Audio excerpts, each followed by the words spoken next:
बिस्मिल्लाहिर्रहमानिर्रहीम, अस्सलाम वालेकुम, welcome back to the sounds biology. Dear students, आज का जो हमारा टॉपिक है इसमें हमने बेसिकली कार्डियक साइकिल के बारे में पढ़ना है, दिल की धड़कन के बारे में पढ़ना है, हार्ट बीट के बारे में पढ़ना है कि ये जो हमारे जिस्म के अंदर एक पंपिंग आर्गन है, एक पंपिंग मशीन है, ये किस तरह से एक ख़ास टाइम के अंदर जो हमारे पास अप्रॉक्सीमेटली 0.8 सेकेंड है उसमें ये अपनी एक हार्ट बीट को या दिल की धड़कन को जो मुकम्मल करता है। ये एक दफ़ा जब हार्ट बीट करता है तो फिर अगले 0.8 सेकंड्स के अंदर दूसरी हार्ट बीट को रन करता है और इसी तरह से ये एक सीक्वेंस चल पड़ता है जिसको हम क्या बोलते हैं, कार्डियक साइकिल का नाम देते हैं। हम कहते हैं all the sequence taking place in the completion of one heart beat. एक हार्ट बीट के अंदर जो सारे के सारे कंसिक्वेंसेज हो रहे होते हैं, जो सारे के सारे प्रोसेसेस हो रहे होते हैं, वो बेसिकली हमारे पास एक कार्डियक साइकिल कहलाता है। कार्डियक साइकिल को समझने के लिए हमें तीन मेन चीज़ों का पता होना चाहिए। वो कौन कौन सी हैं? एक तो मैकेनिज्म कि हार्ट जो है वो किस तरह से पंप करता है ब्लड को। दूसरा, उसके अंदर एक्साइटेशन किस तरह से हो रही है, मतलब नर्व इंपल्स जो है जो दिमाग से मैसेज भेजती है वो किस तरह से काम करती है। और तीसरा हमारे पास क्या है, that is the ECG, electrocardiogram. Dear students, इन तीनों चीज़ों को हम साइमल्टेनियसली लेकर चलेंगे, एक के साथ दूसरी को जो है वो डिस्कस करेंगे कंपेयर करके, क्योंकि ये एक जो हार्ट बीट है हमने समझ लें कि 0.8 सेकंड्स को पूरे अपने इस बोर्ड के ऊपर डिस्कस करना है और जिसके लिए रिक्वायर्ड टाइम हमें डिस्कस करने के लिए तकरीबन 20 मिनट लग सकते हैं, लेकिन नेचर ने इसको विद इन 0.8 सेकंड के अंदर अल्लाह ताला की कुदरत ने इसको कंप्लीट कर दिया है। अब हमने देखना यह है कि हार्ट बीट किस तरह से यानी कि इनिशिएट होती है, ब्लड जो है वो किस तरह से लंग्स के पास जा रहा है, किस तरह से बॉडी के पास जा रहा है, ये सारी बातें आज हम इस लेक्चर के अंदर करेंगे। आपको एक बात बताता चलूँ कि एक नॉर्मल पर्सन जिसकी उम्र तकरीबन 60 से 70 साल होती है, उसका जो दिल है वो तकरीबन 2.5 बिलियन टाइम्स जो है वो धड़कता है। मिसाल के तौर पर आप इमेजिन कर लें कि एक बंदा जिसका दिल जो है वो 0.8 सेकंड के अंदर एक अपना साइकिल कंप्लीट करता है तो 70 साल में वो कहाँ तक पहुँचेगा, that is the 2.5 billion times. So हम स्टार्ट करते हैं कि दिल धड़कता कैसे है। पहली बात ये है कि दिल धड़कता क्यों है, हार्ट बीट क्यों ज़रूरी है। दिल को पंप करना होता है किसको, ब्लड को जिस्म के एक हिस्से से दूसरे हिस्से तक, मतलब पूरी बॉडी में आपने पहुंचाना है। ब्लड को क्यों पहुंचाया जाता है, क्योंकि ब्लड में ऑक्सीजन और कार्बन डाइऑक्साइड को कैरी करना होता है, गैसेस को, उसके साथ साथ वेस्ट मटेरियल को कैरी करना होता है। और थर्ड पे जो है हमारे पास दैट इज़ द फूड, जो कि इंपॉर्टेंट है, हर सेल को फूड भी पहुंचानी होती है, तो ये काम कर रहा होता है आपके पास हार्ट। अब बॉडी के अंदर दो तरह का जो है वो ब्लड होता है, एक होता है ऑक्सीजनेटेड और दूसरा होता है डीऑक्सीजनेटेड। ऐसा ब्लड जिसके अंदर ऑक्सीजन मौजूद हो, ऑक्सीजनेटेड, ये जो लंग से वापस आ रहा हो दिल के पास, दैट इज द ऑक्सीजनेटेड। और डीऑक्सीजनेटेड जो है, जब पूरी बॉडी ऑक्सीजन को इस्तेमाल कर लेती है तो वो कार्बन डाइऑक्साइड को रिलीज करती है, तो वो जो वापस आ रहा होता है दोबारा दिल के पास, वो कौन सा होता है, डीऑक्सीजनेटेड। अब देखेंगे हम कि ये जो आपके पास है सुपीरियर वेना केवा और इन्फीरियर वेना केवा में जो ब्लड आ रहा होता है वो ब्लड आपके पास डीऑक्सीजनेटेड है, उसको मैं ब्लू से लिख रहा हूँ। इस ब्लड के अंदर जो है ये कार्बन डाइऑक्साइड की कंसंट्रेशन ज़्यादा है और ये इकट्ठा कहाँ पर होता है, याद रखें, ये आपके पास राइट साइड है हार्ट की, ये आपके पास लेफ्ट साइड है, तो ये राइट एट्रियम के अंदर इकट्ठा हो रहा होता है। तो ब्लड जो बॉडी से आ रहा है उसने कहाँ पर होना है, राइट एट्रियम के अंदर। अब जब ये राइट एट्रियम के अंदर इकट्ठा होता है ना, तो राइट एट्रियम का साइज जो है वो बढ़ना शुरू हो जाता है। अब देखें, एट्रिया जो है जब उसके अंदर ब्लड आता है तो वो ऐसे ऐसे मतलब उसके साइज में, उसके डायमीटर में इजाफा होना शुरू हो जाता है, मतलब वो फैलना शुरू हो जाता है। इस पर्टिकुलर सिचुएशन को हम बोलते हैं डायासिस्टोल। जब भी दिल का कोई चैम्बर फैलेगा उसके वॉल्यूम में इजाफा होगा, दैट इज कॉल्ड डायासिस्टोल। डाया का मतलब भी क्या, डायलेट करना। आप देख लें, डायासिस्टोल, इसको डायासिस्टोली भी बोलते हैं, लेकिन हमारी जो पर्टिकुलर पाकिस्तान के अंदर इसको डायासिस्टोल का नाम दिया जाता है। मतलब क्या कि दिल का कोई भी हिस्सा, कोई भी चैम्बर जब फैलेगा वो क्या कहलाएगा, डायासिस्टोल कहलाएगा। अब देखें, ये तो आ रहा था बॉडी से, अब उसी टाइम पर क्या होता है, लंग्स से जो ब्लड आ रहा होता है वो कौन सा होता है, ऑक्सीजनेटेड ब्लड होता है और वो लेफ्ट एट्रिया के अंदर इकट्ठा हो रहा होता है। अब दोनों एट्रिया क्या कर रहे हैं, ऐसे भर रहे हैं, उनके वॉल्यूम में इजाफा हो रहा है। This is called atrial diastole. ये एट्रिया जब ऐसे फैलेंगे तो वो एट्रियल डायसिस्टोल कहलाता है। अब जैसे जैसे ये फैल रहे होते हैं ना, तो हमारी बॉडी के अंदर एक ऑटोनॉमिक नर्वस सिस्टम मौजूद है। आपने मैट्रिक के अंदर भी पढ़ रखा है, एक ऐसा नर्वस सिस्टम जो खुद जो निज़ाम है उसको चलाता है, ऑटोनॉमिक, यानी कि ऑटोमेटिकली हो रहा होता है। अब हार्ट बीट हम अपनी मर्जी से कंट्रोल नहीं कर सकते, ये ऑटोमेटिकली हमारी बॉडी के अंदर जो है वो रन कर रही होती है। अब इसको कंट्रोल करने के लिए नेक्स्ट पोर्शन जो हमारा है वो है मैकेनिज्म, किस तरह से हार्ट बीट इनिशिएट करवानी है। क्या होगा, जब ब्लड दोनों एट्रिया के अंदर आ गया, एट्रिया जो है वो भर गए हैं, एट्रिया भर चुके हैं, उनका वॉल्यूम ज़्यादा हो चुका है, तो यहाँ पर एक मौजूद है, एक नोड मौजूद है, इसको हम क्या बोलते हैं, एस ए नोड। देखें एस साइनस से निकला हुआ है खाली जगह, ए जो एट्रिया यानी कि साइनो एट्रियल नोड, इसको साइनो एट्रियल नोड या फिर हम इसको बोलते हैं पेस मेकर। ये वो चीज़ है जिसने बेसिकली हार्ट बीट को इनिशिएट करवाना है। तो पेस मेकर जो है वो हार्ट बीट को इनिशिएट करवाता है। कैसे करवाता है, अल्लाह ने हमारी बॉडी के अंदर क्या किया हुआ है, इलेक्ट्रिकल कंडक्टिविटी रखी हुई है, हम करंट को कंडक्ट कर सकते हैं। इट्स मीन कि हमारी बॉडी में भी करंट जो है वो पास आउट हो रहा होता है। तो यहाँ पर ऑटोनॉमिक नर्वस सिस्टम जो कि ब्रेन के अंदर मौजूद है, उसने सिग्नल भेजना है, वो सिग्नल किसके पास आएगा, एस ए नोड के पास आएगा। और एस ए नोड क्या करता है, यहाँ पर ये ग्रीन से मैं मेंशन कर रहा हूँ, एस ए नोड जो है वो एक इम्पल्स जनरेट करता है, एक करंट जनरेट करता है, ठीक है ना। और ये करंट जो है ये पूरे के पूरे, ये जो आपके पास एट्रिया की वाल्स हैं जो कि राइट एट्रियम, और साथ ही साथ ये मैसेज भेजता है किसको, लेफ्ट एट्रियम को, इसकी जो दीवारें हैं उनको ये मैसेज भेजता है कि आपने क्या करना है, कॉन्ट्रैक्ट कर जाना है। तो सारे का सारा ब्लड जो है जब ये कॉन्ट्रैक्ट करेंगे तो सारे का सारा ब्लड किधर आ जाएगा, ऐसे नीचे वेंट्रिकल्स के अंदर। देखें ये यहाँ पर वेंट्रिकल्स सुकड़े हुए थे, ठीक है ना। सो ये कंडीशन जो है वो आपके पास क्या कहलाती है, सिस्टोल कहलाती है। एस फॉर सिस्टोल और एस फॉर सुकड़ा हुआ, याद रखने के लिए। इट्स मीन कि ये पर्टिकुलर पार्ट जो था ये सुकड़ा हुआ था। अब क्या हुआ है कि जब वहाँ से वो भरा है, क्या भरा है, एट्रियम, और ये मैसेज इसने नर्व इम्पल्स की फॉर्म में, इलेक्ट्रिकल सिग्नल्स की फॉर्म में किधर भेजा है, एट्रियम की दीवारों के पास। और एट्रियम फौरन से क्या कर गए हैं, सुकड़ गए हैं। जब एट्रियम सुकड़े हैं तो ये ब्लड जो है ये आपके पास ट्राइकस्पिड वाल है, यहाँ से गुजरकर इधर, और ये आपके पास बाइकस्पिड वाल है। इससे प्रीवियस लेक्चर के अंदर हम ऑलरेडी डिस्कस कर चुके हैं। इन वाल्व्स के थ्रू किधर आ चुका है, ये ब्लड इधर आएगा और ये ब्लड इधर आएगा, मतलब ये लेफ्ट वेंट्रिकल में आएगा, ये आपके पास राइट वेंट्रिकल में आएगा। ये बेसिकली जनरेट किसने करवाया है, एस ए नोड ने सिग्नल जनरेट किया है। और इसके रिजल्ट में जो ईसीजी हम देखते हैं उस पर एक आपके पास लाइन बनेगी। इस लाइन को हम क्या बोलते हैं, एक वेव बनेगी, इसको हम बोलते हैं that is the P wave. P wave क्या है कि जब इसने मैसेज जो है वो कन्वे करवाया, किधर सेंड किया, किस साइड पर, डियर स्टूडेंट्स याद रखें, एट्रिया की वाल्स तक। तो एट्रिया ने क्या किया, कॉन्ट्रैक्ट कर दिया। हमारी बुक में लिखा हुआ है कि ये जो पी वेव है ये प्रायर टू एट्रियल कंट्रैक्शन है। एट्रिया जब कॉन्ट्रैक्ट करने ही वाला होता है तब ये हमारे पास आती है। तो देखें जब इसने मैसेज भेजा इसकी पूरी दीवारों के पास, वो मैसेज ये है, आपके पास एक पीक बन चुकी है।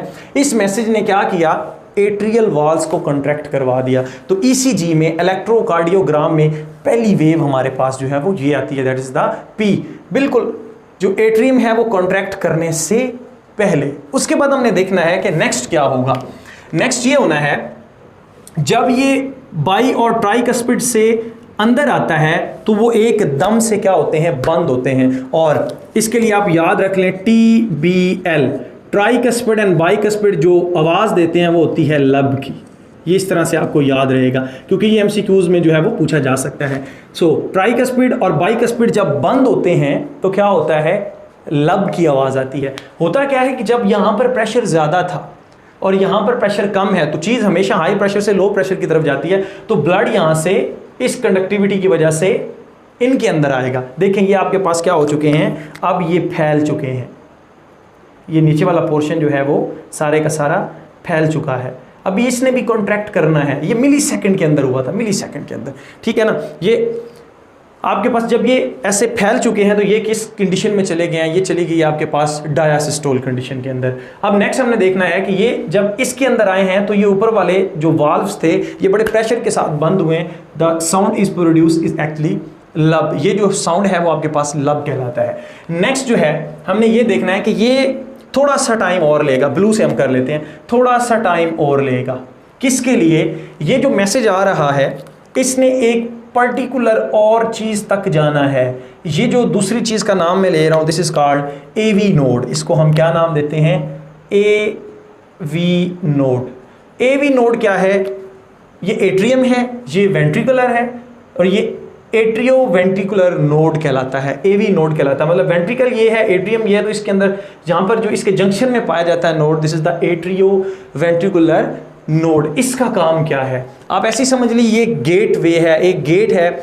जब पीछे से नर्व इंपल्स आएगी, जब पीछे से करंट आएगा, ये उस करंट को डिटेक्ट करेगा और फिर क्या करेगा, आगे फर्दर जो है वो आगे दिल के पट्टों तक जो है उसको पहुंचा देगा। अब जब इसने पहुंचाना होता है तो इसको किसी न किसी बंडल की, किसी न किसी तार की जरूरत है। देखें ना, करंट गुजरने के लिए एक तार की जरूरत होती है। अब ये मैं आपको बाकायदा न्यूरॉन्स या नर्व की फॉर्म में नहीं बता सकता, क्योंकि आपने जो है वो ये टॉपिक नहीं पढ़ रखा। अगर आपको ये थोड़ा डिटेल में पढ़ना है कि नर्व इंपल्स यानी कि इलेक्ट्रिकल कंडक्टिविटी हमारी बॉडी में कैसे होती है, तो वो आप मेरे जो है वो सेकेंड ईयर के जो 17 चैप्टर है उसके अंदर नर्व इंपल्स वाला टॉपिक जो है वो देख सकते हैं। ये देखें, ये आपके पास जो है ये एक बंडल है, इसको हम बोलते हैं that is the bundle of his. Basically इसने क्या करना है, नर्व इंपल्स को आगे भेजने में मदद देनी है। और आगे ये जो आपको बहुत ज्यादा डिवाइडेड नजर आ रही हैं, ये आपके पास है पुरकंजी फाइबर, पुरकंजी फाइबर्स। देखें, अब जब ये आपके पास इस एवी नोड तक आता है तो एवी नोड ने क्या करना है, इसी मैसेज को आगे ट्रांसफर करना है। ये आगे जो है वो ट्रांसफर हो रहा है। जब ये मैसेज आपके पास सेप्टम में यानी कि वेंट्रिकल जो है उनके दरमियान जो सेप्टम है उसके पट्टों तक पहुंचता है, यानी कि यहां तक पहुंचता है, तो एक नई वेव यहां पर जनरेट होती है, that is the Q wave. ये जो है वो आपके पास कौन सी वेव है? क्यू वेव है। अब ऐसा क्यों हुआ है? क्योंकि मैसेज जो है वो किसके पास जाएगा? वेंट्रिकल्स के पास जाएगा। मैसेज ने अब कहां पर आना है? मैसेज यहां तक पहुंच चुका है। ये देखें, मैसेज यहां तक पहुंच चुका है कि आपने क्या करना है, कंट्रैक्ट करना है, यानी कि करंट जो है वो इस जगह तक पहुंच गया। ये देख लें, आपके पास ये क्यों आ गया। अब देखें, इस करंट ने आगे किधर जाना है? इस करंट ने जाना है ऐसे पूरे ऐसे इसके जो पट्टे हैं उनकी तरफ जाना है, इस तरह से यहां तक जाना है। तो अब ज्यादा करंट की जरूरत है, ज़्यादा इंपल्स की ज़रूरत है। तो देखें, ये चूंकि यहाँ तक आएगा तो एक बड़ी सी वेव बनेगी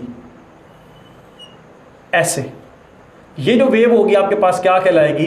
आर वेव कहलाएगी। और एस वेव जो है वो क्या है? ये करंट अभी डियर स्टूडेंट्स यहाँ तक पहुँचा है, यहाँ तक। अब जब ये इससे आगे जाएगा ना, यहाँ तक आगे फर्दर बिल्कुल बेस जो है हार्ट की उस तक जाएगा, तो ये आपके पास फर्दर जो नेक्स्ट पोर्शन होगा दैट इज़ द एस। ये आपके पास एस। इसका मतलब क्या है कि जो इलेक्ट्रिकल कनेक्टिविटी है, जो नर्व इंपल्स है, वो अब इन पट्टों तक पहुंच चुकी है। जब इन पट्टों तक पहुंचती है तो इनको जब करंट लगता है तो ये क्या कर जाते हैं? कॉन्ट्रैक्ट कर जाते हैं। जब ये कॉन्ट्रैक्ट करते हैं तो ब्लड किधर जाएगा? इधर से आपके पास अयोटा में जाएगा, अयोटा से फिर पूरी बॉडी में, अयोटा से फिर किधर चला जाएगा? पूरी की पूरी बॉडी में, चाहे वो अपर रीजन है चाहे वो लोअर रीजन है। और इधर से किधर जाएगा? इधर से आपके पास दोनों लंग्स में जाएगा। ये वाला साइड जो होगा ये राइट लंग के लिए है और ये वाली साइड जो है वो लेफ्ट लंग के लिए है। तो इसका मतलब है कि जब इलेक्ट्रिकल इम्पल्स जो वेंट्रिकल्स हैं इनके मसल्स तक पहुंचती है तो ये भी क्या करते हैं? कॉन्ट्रैक्ट कर जाते हैं। अब ये क्या कहलाता है? That is the ventricular systole. इसने क्या किया है? Ventricular systole. मतलब क्या है कि ये क्या करता है? एकदम से सुकड़ता है। This is called ventricular systole. ये जो पर्टिकुलर सिचुएशन मैंने आपको पहले बताई थी, जब ये भर रहे होते हैं तो एक्चुअली देखिए 0.8 सेकंड्स में ये काम हो रहा होता है। ये तब क्या कर चुके होते हैं? कॉन्ट्रैक्ट कर चुके हैं। जैसे कि अभी इसके लास्ट में मैंने बताया, ये कॉन्ट्रैक्ट कर चुके हैं। जब ये कॉन्ट्रैक्ट करेंगे तो फर्दर ब्लड जो है वो लेफ्ट से बॉडी में चला जाएगा, राइट से दोनों लंग्स में चला जाएगा। तो ये कॉन्ट्रैक्ट करते कब है? जब ये सारी की सारी नर्व इंपल्स पुरकंजी फाइबर्स के थ्रू होती हुई पूरे के पूरे दिल के पट्टों तक जो है वो जाती हैं। और ये जो आपके पास वेव बनती है, that is the QRS wave बनती है।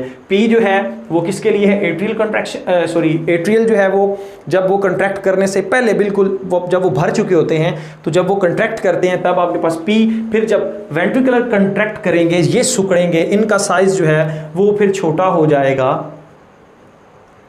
ये सिचुएशन आपके पास कब आती है, QRS की कंडीशन में, बिल्कुल ये होने से पहले, क्योंकि नर्व इंपल्स ने सिग्नल भेजना है कि अब आप क्या करें, कॉन्ट्रैक्ट कर जाएं। ये QRS जो है ये वेंट्रिकल्स के कॉन्ट्रैक्ट होने से बिल्कुल पहले जो इलेक्ट्रिकल सिग्नल मिलता है वो ये होता है। और लास्ट में हमारे पास जो है वो क्या होता है, दैट इज द T क्या है, T बिल्कुल आप दोबारा से इस जगह पर आ जाएं। मसलन अब इनमें खून नहीं है, खून जो है वो आगे चला गया है, किधर चला गया है, अयोटा में चला गया है और दूसरा लंग्स में चला गया, और ये जो आपके पास वेंट्रिकल हैं ये दोनों के दोनों खाली हो चुके हैं, दोबारा से रिलैक्स कंडीशन के अंदर आ चुके हैं। मतलब अब इनके अंदर क्या होना है, ब्लड ने दोबारा आना है।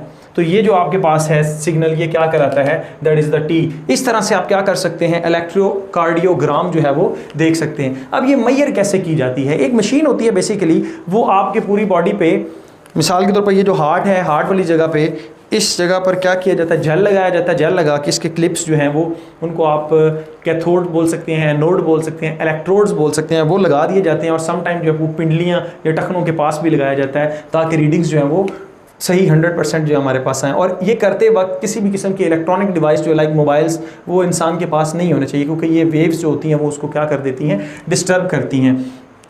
अब होता क्या है कि इस तरह से आप ये इलेक्ट्रोकार्डियोग्राफ जो है या ग्राम जो है इसको आप देख सकते हैं कि आपके जो हार्ट है उसके रिदम्स ठीक हैं। अब जब भी किसी बंदे को हार्ट की प्रॉब्लम होती है तो सबसे पहला टेस्ट ECG कराया जाता है। वो देखा जाता है कि क्या ये जो इसका कार्डियक साइकिल है ये विद इन टाइम हो रहा है, क्या P जो स्पेसिफिक जो वेव है इसमें प्रॉब्लम तो नहीं है, Q में प्रॉब्लम तो नहीं है, RS में प्रॉब्लम तो नहीं है, T में प्रॉब्लम तो नहीं है। तो अगर तो ये ठीक हो तो इसका मतलब है कि इंसान को हार्ट का प्रॉब्लम नहीं होता। अगर इनमें प्रॉब्लम आए, ECG में प्रॉब्लम आए, तो फिर फर्दर आगे टेस्ट किया जाता है। उसमें आपके पास देखा जाता है कि क्या बंदा हार्ट अटैक की कंडीशन से गुजर रहा है। उसमें एक आपके पास इको आ जाता है, इकोकार्डियोग्राम आ जाता है, और दूसरा आपके पास ETT टेस्ट आ जाता है जिस पे रनिंग करवाई जाती है। बेसिकली वो आपकी मतलब कि फिजिकल मेंटेनेंस को चेक करने के लिए होता है कि आपको सांस कितनी देर बाद चढ़ जाता है, आपकी कैपेबिलिटी कितनी है, दिल जो है वो ऑक्सीजन कैसे किस तरह से वर्किंग पोजीशन कर रहा है, फिजियोलॉजी। उसके बाद नेक्स्ट हमारे पास आ जाता है एंजियोग्राफी। ये तब होता है जब किसी पेशेंट को हार्ट अटैक हुआ और ये देखना हो कि इसको हार्ट अटैक क्यों हुआ है, ब्लॉकेज कहाँ पर हुई है, और फिर फर्दर डियर स्टूडेंट्स उसमें फिर एंजियोप्लास्टी की जाती है कि उसमें स्टेंट वगैरह डाले जाते हैं, या फिर लास्ट में हम कह सकते हैं कि बाईपास किया जाता है अगर कोई नाली वगैरह ब्लॉक हो तो। लास्ट में डियर स्टूडेंट्स आपको थोड़ा सा ओवरव्यू दे दूं कि कंट्रैक्शन होती किस तरह से है। देखें ये आपके पास एट्रिया है, कौन सा, राइट एट्रिया, और रेड से बना रहा हूँ। ये आपके पास कौन सा एट्रिया है, this is the left atria. तो इधर से जो ब्लड आना है वो कौन लेकर आएगा, लंग्स से लेकर आएगा ब्लड जो है, और इधर से जो है वो किधर से आएगा, बॉडी से आएगा। अब जब इसके अंदर ब्लड इकट्ठा हो जाएगा तो ये इसके अंदर भी साथ ही साथ एक ही टाइम पर ब्लड जो वो इकट्ठा हो रहा होता है। तो ये क्या करता है, ये अपने ब्लड को वेंट्रिकल में भेज देता है, और ये भी सिमिलरली क्या करता है, अपने ब्लड को वेंट्रिकल्स के अंदर भेज देता है। तो एट्रिया से किधर आया ब्लड, एट्रिया से आपके पास आया वेंट्रिकल में, और इधर से भी एट्रिया से किधर आया, वेंट्रिकल। अब ये ब्लड किधर भेजा जाता है, टूवर्ड द लंग्स, क्योंकि ये डीऑक्सीजनेटेड ब्लड है, और ये वाला ब्लड किधर भेजा जाता है, टूवर्ड द बॉडी। तो इस तरह से आपको आई होप के समझ आ गया होगा किस तरह से पूरा एक कार्डियक साइकिल जो है वो कंप्लीट होता है। सो डियर स्टूडेंट्स, ये था आज का हमारा lecture. Stay connected, thank you and अल्लाह हाफिज़।